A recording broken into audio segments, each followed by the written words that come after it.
Marcos Highway. Adventure sa Marcos Highway. Dito yung may na-aksidente na ano eh, yung SIR. Yun na may SIR. Speaking of, para siyang X1000R na, alam mo yun, pinorma as a touring bike.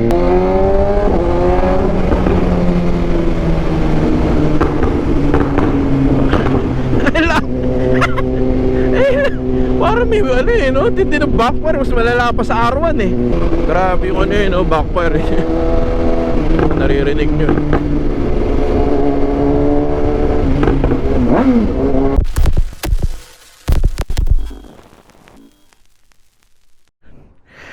What is up, Brokey? Storky here, and again we are back with another video. Yes, we are back for today's video.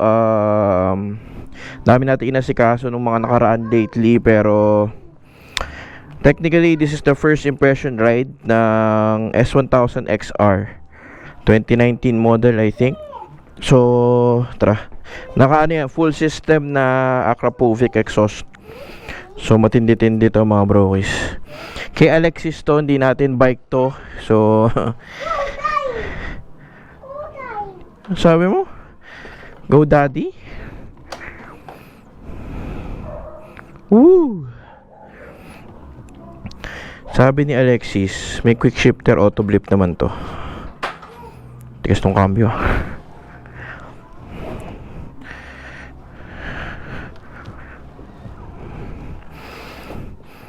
Uy, putang ina ka. Kala ko mataas, buisit. Ang baba nung ano, ang baba nung side stand.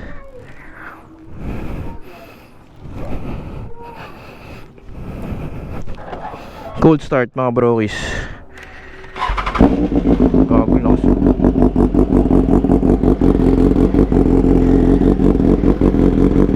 Umuputok yun ang pak. Putok yun. Tapos may mga ano lang, additional na lights. Hindi natin buksan, makasilaw pa tayo. Tara, samahan nyo ako. Let's go.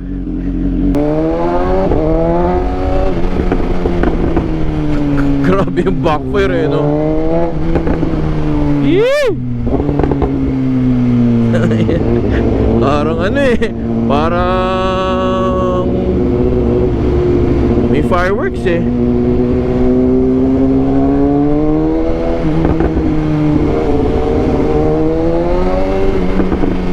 Ito, sabi ko nga, naka full system na Acra to.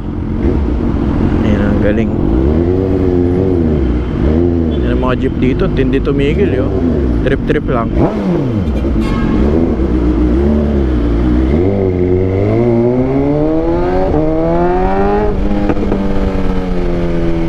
Trip eh, no?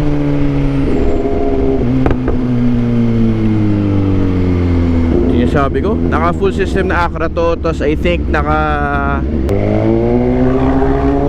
tapos naka remap na rin naman siya. Hindi ko lang sure kung ano, nakalimutan ko yung term eh, or yung tawag eh. Kaya ibang iba yung hatak eh, lakas eh. So this is not your ordinary ano, sport touring bike. Kasi ito, this is considered like sport touring. Para siyang X1000R na, alam mo yun, pinorma as a touring bike. Parang ganon.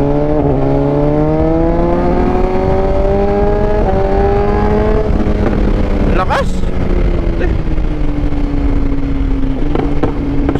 Auto blip, quick shifter na rin. Sarap gamitin pero nabibigatan ako. Siyempre galing tayo Super Duke, diba? So medyo mabigat siya for me. Kung city ride ka lang, siyempre medyo mag-a-adjust ka dito. Yeah!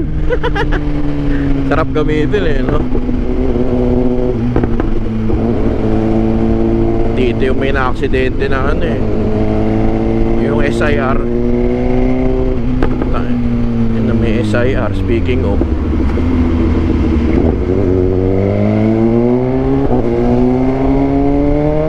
they got this bike from ano, Rosario Bikes. loaded na loaded tong bike na ginagamit natin ngayon mga brokies, kaya putik, sarap eh.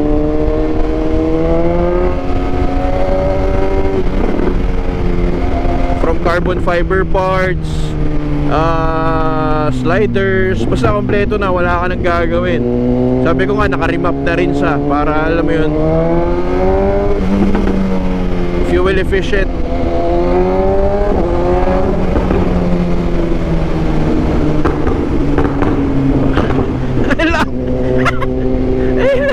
Parang may ano eh, no? Tindi ng backfire, mas malala pa sa R1 eh. Sarap. Sa J-Dirt kasi ngayon, nagkaka-demonyuhan. Kumuha ng adventure bike. Kaya putik talaga, ang dami nagkuhaan. Yan, sila direct to the point, si Alexis ng Garage Point Manila. Na biglang nagsi-trade in ng mga motor kay Rosario Bikes.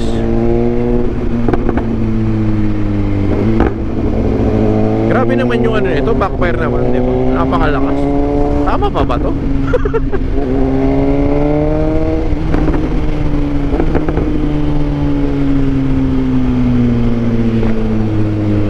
Marcos Highway. Adventure sa Marcos Highway. Pakatinding traffic. Mga problema natin, mga liko-liko. Siyempre mas mabigat to compared dun sa Super Duke. So mag-a-adjust talaga tayo ng slight lang naman. Una na kayo, huwag niyo akong tutukan.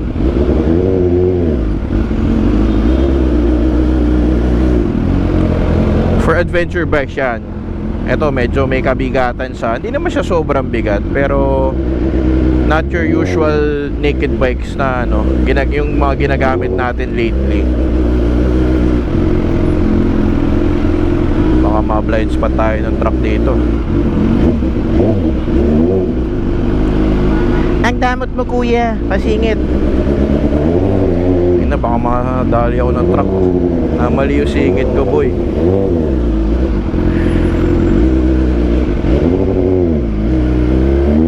Takot ako doon sa truck, baka tayo.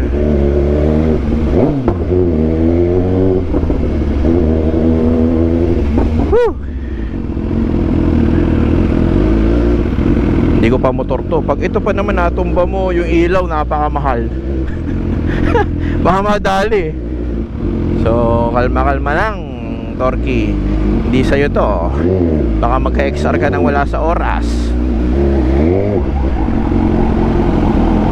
Pero grabe yung napaka-responsive. Naka-dynamic pro yung settings niya. Ano bang to? Hindi ko nakalikot mga brokies kasi hindi ko naman maalam eh.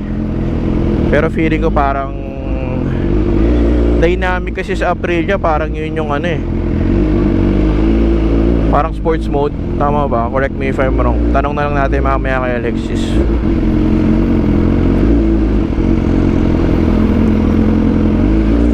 Lakas nito. Saka punta to the moon.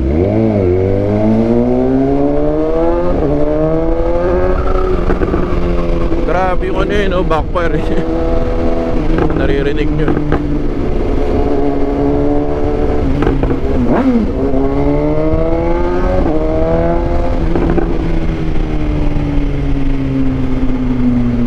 Inline 4 999cc. I think same engine to nga ng S1000R.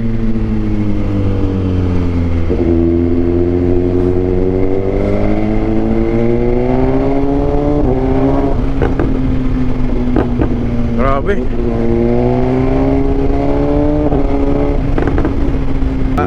In terms of seat height, I think ito yung standard version. Kasi parang merong standard, merong low suspension. Ito yung standard, I think. So flat-footed ako eh. So meron pang yung low suspension. So low suspension, syempre mas mababa siya. So bagay na bagay yun sa mga rider na alam mo yun, medyo challenge sa height. Pero smooth na smooth to mga brokies. Even yung sa pasok ng quick shifting, upshift, downshift, suabe. Yung init niya dito eh, ramdam mo rin naman, pero hindi naman yung sobrang OA.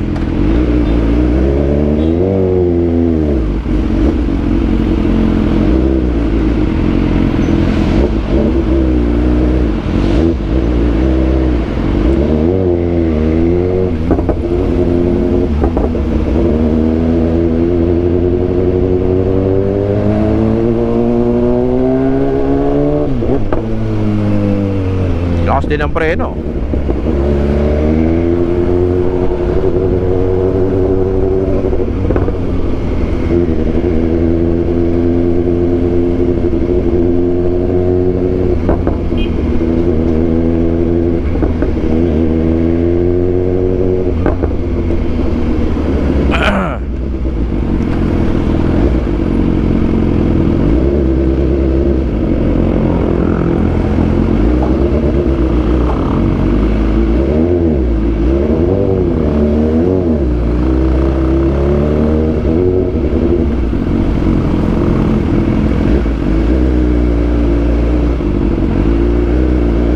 Hindi na masyadong traffic.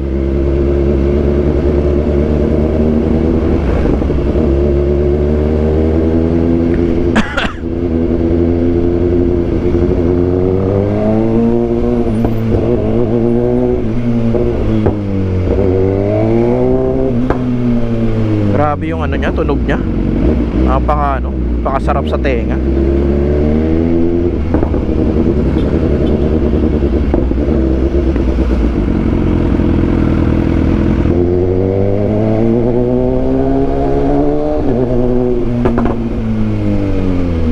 Parang may binabaril eh, no?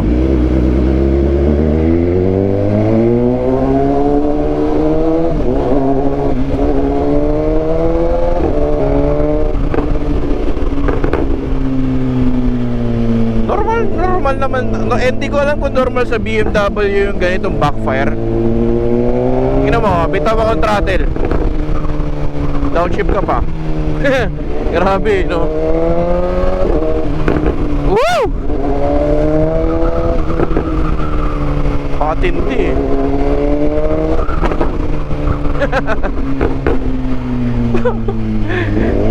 Napaka-solid nitong motor na to. Komportable siya mga brokies.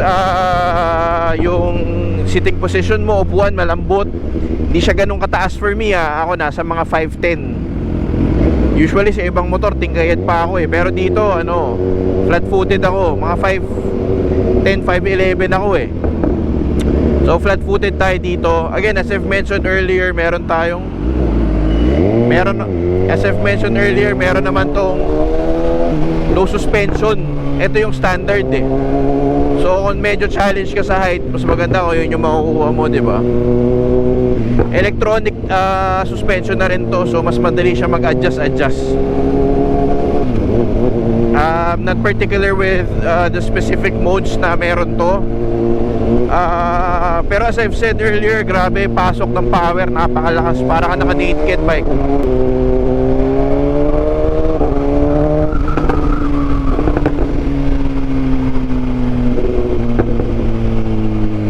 Masarap. Unang-una kong gusto dito yung tunog. Napakaganda ng tunog.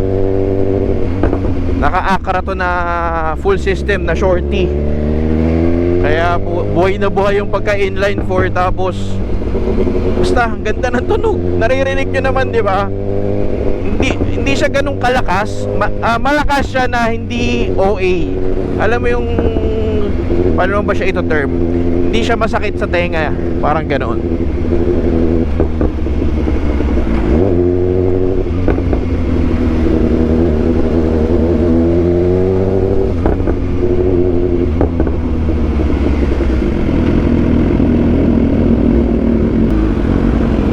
Yun na talaga. Pag mga ganitong bikes, since may kalakihan siya, Ramdam mo yung ano, ramdam mo yung bigat pag bumabagal, liliko, mga ganon.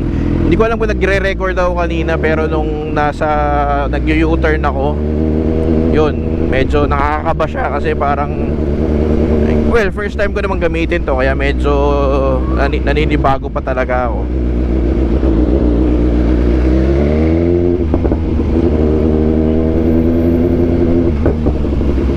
Pero coming from a naked bike, ramdam na ramdam mo syempre yung difference ng naked bike sa, oh, di ba? Makita mo yung pasok ng power. Ang lakas eh, no? Hindi siya ganun ka-torquey, pero pagka lumampas ka ng certain RPM, ibabato ka pa rin niya. Medyo mild siya ng 1 to 4,000. Pagpasok mo ng afternoon, yan, putik, prepare, ready ka boy. Kung ayaw mo tumilapon.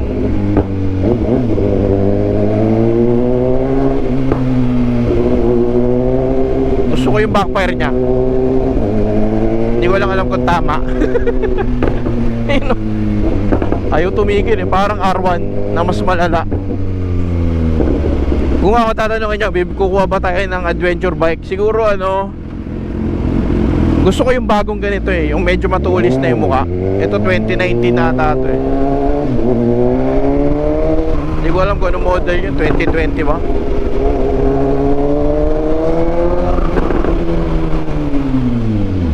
Tingnan mo, kuya.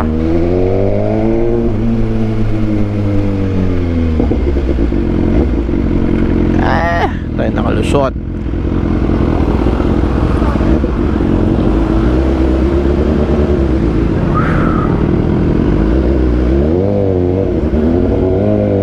You know, pagliligo medyo may kabigatan.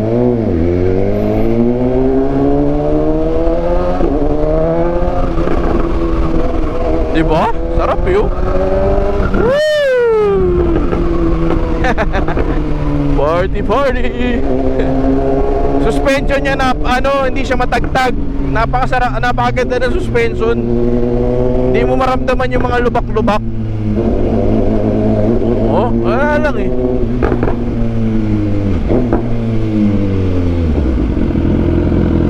Solid to solid bike. Pero siguro kailangan, kung magaganito ako, dapat may isa pa akong bike kasi for city ride medyo may kabigatan sa akin to.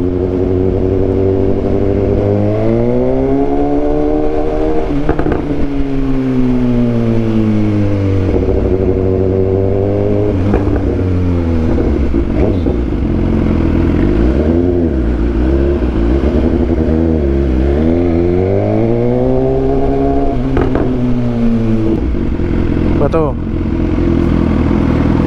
Kung ikaw yung tao mga brokies na hindi ka pa makadecide kung titigil ka na ba ng sports bike, naked bike, this is the best bike for you. Kumbaga, ito yung ano, makakapag-adjust ka ng tama. Tamang nandito pa rin yung power ng sports bike or naked bike. So hindi mo siya agad mamimiss. Siyempre yung mga adventure bike talaga, medyo ano na yan, ano na yung power niya, hindi na ganun kalakas ng mga ginagamit natin, di ba? Ito nandun pa rin, di ba? So kung ikaw yung feeling mo gusto mo lang ng shit, pag adventure bike na nga ako kasi nahihirapan na yung likod ko, mga ganyan, gusto ko matry ng ano, ng adventure bike, gusto ko mag long ride pero ayoko nang medyo pagod ako, this is the perfect bike for you. Pwede kang, it will provide you the power that you need or you want.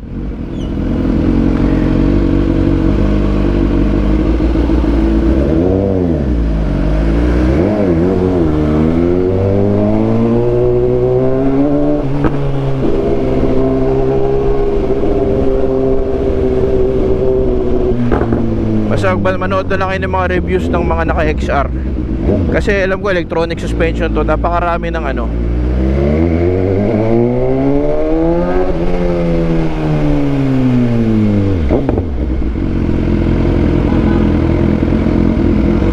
Ikaw, tao pa, tangin ng ingay ko pa. May meeting pala ang putik.